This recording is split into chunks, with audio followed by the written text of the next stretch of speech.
আমি দুধ গরম করে রান্নাঘর থেকে ফিরে আসছিলাম, তখনই শাশুড়ি মায়ের ঘর থেকে অদ্ভুত শব্দ শুনতে পেলাম। আমার শাশুড়ি বারবার বলছিল, এখন থামো, আমি ক্লান্ত হয়ে গেছি। আমার আর এতটুকু শক্তি নেই। তুমি খুব শক্তিশালী, কিন্তু আমি দুর্বল। তারপর যখন শ্বশুরের রাগিত স্বর শোনা গেল, শ্বশুর বলছিলেন, চুপ করে বসে থাকো এবং এভাবেই চলতে দাও। এসব শুনে আমি ভয় পেয়ে গেলাম এবং আমার ঘরে চলে এলাম। যখন আমি ঘুমোতে গেলাম তখন ভাবতে লাগলাম, আমার শ্বশুর এত শক্তিশালী কিভাবে? আমারও তো এমন একজন স্বামী চাইছিল। হ্যালো বন্ধুরা, আমার বিয়ে খুব তাড়াহুড়োতে হয়েছিল। একটি ভালো ঘরবাড়ি হওয়ার কারণে আমার বাবা মা বিয়ে থেকে অস্বীকার করেননি এবং আমার দ্রুত বিয়ে দিয়েছিলেন। আমি শ্বশুরবাড়িতে এসে 1 সপ্তাহ হয়ে গিয়েছিল এবং আমি আমার স্বামীর দৈনন্দিন রুটিন ভালোভাবে জানতাম। সে প্রতিরাতেই দুধ পান করতে পছন্দ করত, কিন্তু আমি ভুলে যেতাম। আমি প্রতিবার ছোট ছোট জিনিস ভুলে যেতাম এবং কিছু জিনিসকে বেশি গুরুত্ব দিতাম এবং সেই সব নিয়ে ভাবতে থাকতাম। 3 দিন ধরে আমার স্বামী আমাকে রাতে দুধ আনতে মনে করিয়ে দিচ্ছিল। আমার দুধ পান করার অভ্যাস আছে, কিন্তু আমি আবার ভুলে গেলাম। একদিন আমার স্বামী রাগ করে আমার কাছে এল এবং রাগ করে আমাকে বলল, আমাকে কি প্রতিরাতেই তোমাকে বারবার বলতে হবে? আমি দ্রুত উঠে রান্নাঘরে চলে গেলাম। আমার শাশুড়ি আমার ঘরে ছিল। যখন আমি দুধ গরম করে ফিরে আসছিলাম, তখন শাশুড়ি শ্বশুরের ঘর থেকে অদ্ভুত শব্দ আসছিল। শাশুড়ি বারবার বলছিলেন, এখন থামো, আমি ক্লান্ত হয়ে গেছি। আমার আর শক্তি নেই। তুমি খুব শক্তিশালী, কিন্তু আমি দুর্বল। তারপর শ্বশুরের রাগত স্বর শোনা গেল, তুমি কি একটু থামতে পারো না? এসব শুনে আমি হতভম্ব হয়ে গেলাম এবং আমার ঘরে চলে এলাম। যখন আমি ঘুমোতে গেলাম তখন ভাবতে লাগলাম, আমার শ্বশুর এত শক্তিশালী কিভাবে? আমারও তো এমন একজন স্বামী চাইছিল, কিন্তু আমার স্বামী খুব তাড়াতাড়ি ক্লান্ত হয়ে যেত। এই ভাবতে ভাবতে আমি ঘুমিয়ে পড়লাম। সকালে যখন আমি উঠলাম তখন আমার শাশুড়ি রোজের মতো ঘরের কাজ করছিলেন। তার আচরণ একদম স্বাভাবিক ছিল। এমন মনে হচ্ছিল না যে তিনি রাতে এই সব করছিলেন। আমার শ্বশুর একদিন তাড়াতাড়ি কাজ থেকে বাড়ি এলেন এবং সঙ্গে সঙ্গে শাশুড়িকে ঘরে ডেকে নিয়ে গেলেন। আমি খাবার বানালাম এবং আমার শাশুড়িকে ডাকতে তার ঘরের কাছে গেলাম। দরজায় পৌঁছে তাদের আওয়াজ শুনে আমি হতবাক হয়ে গেলাম। রাতের খেলা আবার শুরু হয়ে গিয়েছিল। শাশুড়ি বলছিলেন, থামো, আমি ক্লান্ত হয়ে গেছি। এসব শুনে আমি ভয় পেয়ে গেলাম এবং রান্নাঘরে ফিরে এলাম। যখন আমি রান্নাঘরে এলাম তখন ভাবছিলাম, আমার শ্বশুর কি খান যে এত শক্তিশালী হয়ে যান? আধ ঘন্টা পরে আমি আবার তাদের ঘরে গেলাম এবং আবার সেই একই আওয়াজ শুনতে পেলাম। এখন আমি ভাবছিলাম, শ্বশুর এত শক্তিশালী হওয়ার রহস্য কি? এখন আমি জানতে চাইছিলাম, আমার শাশুড়ি তাকে প্রতিদিন কেন মানা করেন? 15 মিনিট পরে শাশুড়ি ঘর থেকে বেরিয়ে এলেন। যখন তিনি বেরোলেন তখন তার মুখে কিছুই দেখা যাচ্ছিল না, কিন্তু 2টি হাত কোমরে ছিল এবং তিনি বলছিলেন, এই কোমরের ব্যথা কখন সেরে উঠবে? এ শুনে আমি আমার হাসি চেপে রাখতে পারলাম না। এখন আমি জানতে চাইছিলাম, শাশুড়ি তাকে কি দেন? আমার নজর আমার শাশুড়ির উপর ছিল। আমার স্বামী তাদের থেকে খুব আলাদা ছিলেন। তিনি তাড়াতাড়ি ঘুমিয়ে পড়তেন এবং আমি আমার স্বামীর ভালোবাসার আকাঙ্ক্ষায় রাত জাগতাম। তখনই আমার নজর শাশুড়ির ঘরের উপর যেত। তাকে দেখে আমি অবাক হতাম যে তিনি এই বয়সেও কিভাবে মজা করতে পারেন। স্বামী তো ঘুমিয়েছিলেন, কিন্তু আমি ভাবছিলাম, আমার স্বামীও যদি আমার শ্বশুরের মতো হতেন। তাদের দরজার কাছে শাশুড়ির আওয়াজ শোনা যাচ্ছিল, এখন থামো, আমাকে ছেড়ে দাও। এ শুনে আমি খুব অস্বস্তি বোধ করলাম। তারপর আমি ভাবলাম, আমাকে তাদের ঘরে গিয়ে দেখতে হবে যে তারা আসলে কি করেন এবং শাশুড়ি শ্বশুরকে কি খাওয়ান। আমি এটি জানার চেষ্টা করলাম, কিন্তু কিছুই জানতে পারলাম না। তারপর আমি ভাবলাম, সেই জিনিসটি ঘরে লুকানো থাকবে। তাই আমি দেখতে চাইছিলাম তারা এখন কি করেন। তারপর আমি উঠে শাশুড়ি শ্বশুরের ঘরে চলে গেলাম। ঘরে আলো জ্বলছিল, এর মানে তারা ঘুমোচ্ছিলেন না। জানালা থেকে আওয়াজ আসছিল, শাশুড়ি বলছিলেন, তুমি আমাকে এই বয়সেও ছাড়ছ না? তুমি জানো এখন আমি ক্লান্ত হয়ে গেছি। শ্বশুর বলছিলেন, একটু সহ্য করো, তারপর তোমার ব্যথা থাকবে না। কিছুক্ষণের জন্য শাশুড়ি শান্ত হয়ে গেলেন। আমি জানালা দিয়ে দেখার চেষ্টা করলাম, কিন্তু পর্দা টানা ছিল।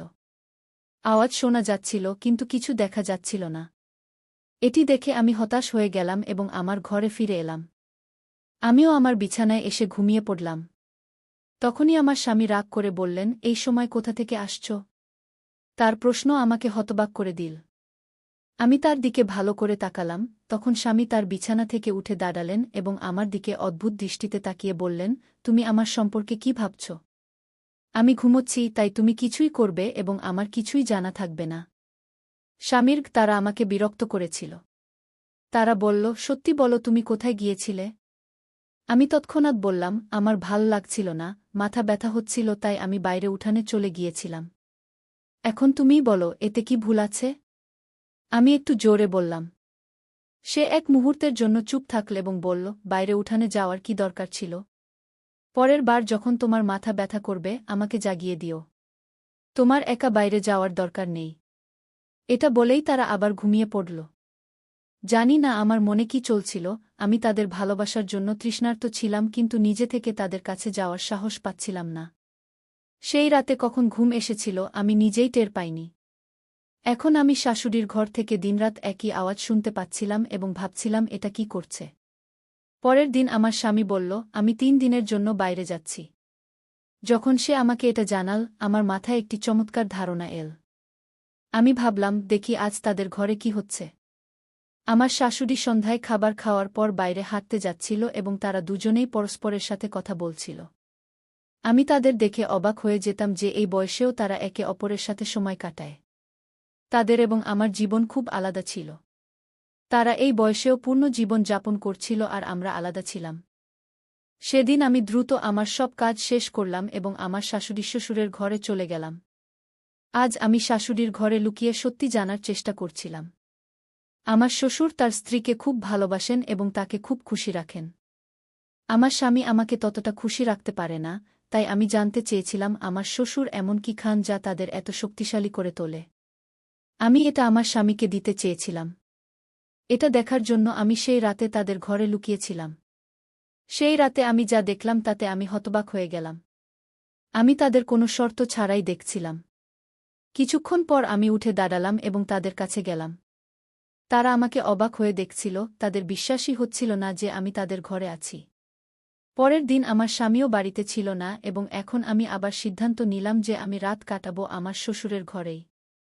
সম্ভবত এটা আমার শাশুড়ির জানা ছিল, তাই সে রাগ করে আমাকে বলল, আজ রাতে তুমি যদি আমাদের ঘরে আসো, তাহলে আমার থেকে খারাপ কেউ হবে না। এটা শুনে আমি খুবই বিরক্ত হলাম। ঠিক তখনই আমার শ্বশুর সেখানে চলে এলেন। আমাদের কথা বলতে দেখে তিনি আমাদের দিকে এলেন এবং আমার দিকে তাকালেন। তারপর আমি মৃদু স্বরে বললাম, মা আমাকে রাতে ঘরে আসতে মানা করছেন।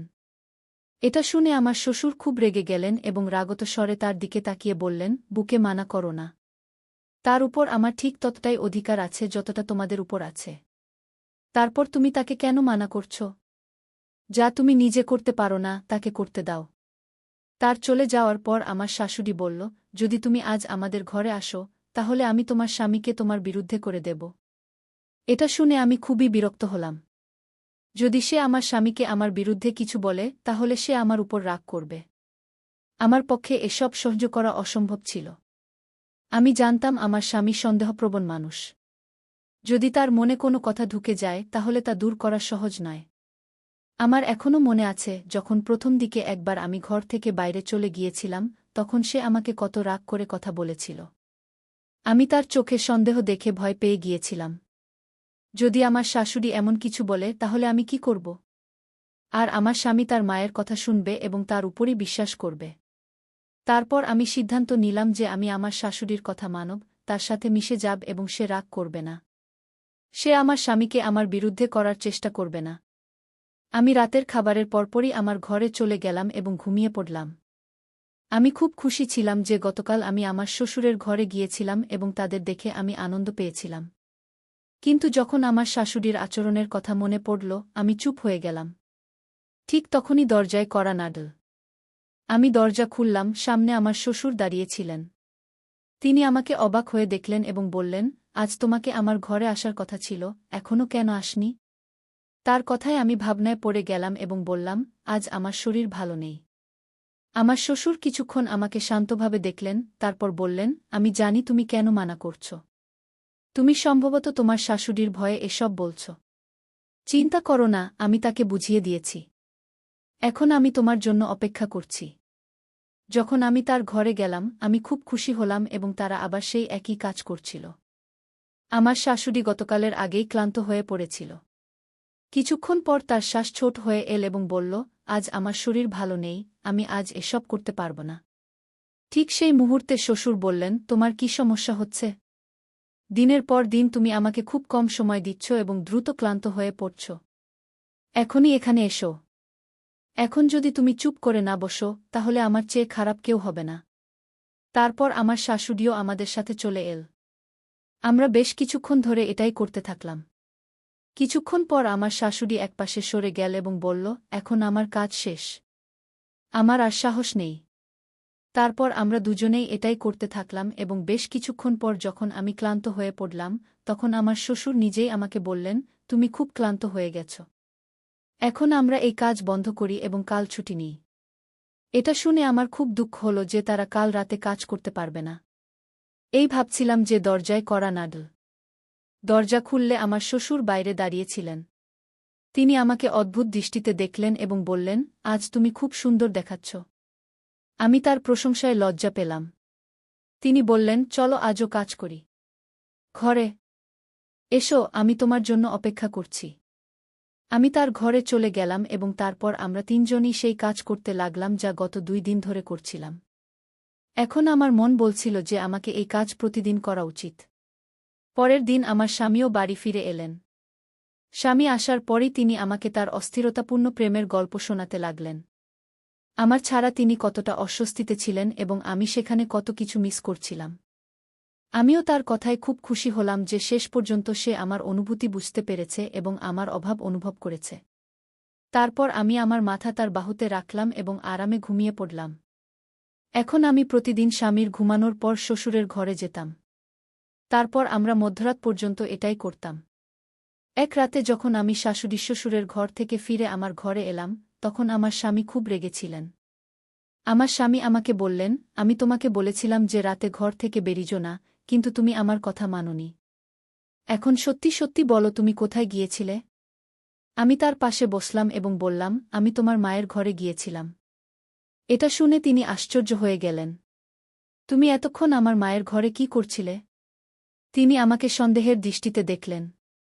আমি বললাম, আমার তার সাথে কাজ ছিল, তাই গিয়েছিলাম। এরপর তিনি চুপ রইলেন এবং কিছু বললেন না। এখন দ্বিতীয় বা তৃতীয় দিন যখন আমি আমার শাশুড়ির ঘরে সুখ নিতে যাচ্ছিলাম, এবারও তারা ঘুমাননি, তখন আমার স্বামী আমাকে জিজ্ঞাসা করতে লাগলেন যে তুমি মায়ের কাছে কি কাজ করতে যাও? আমি কিছু না বলেই যেতে লাগলাম, কিন্তু আমার স্বামী আমাকে টেনে বিছানায় ঠেলে দিলেন এবং রেগে বলতে লাগলেন।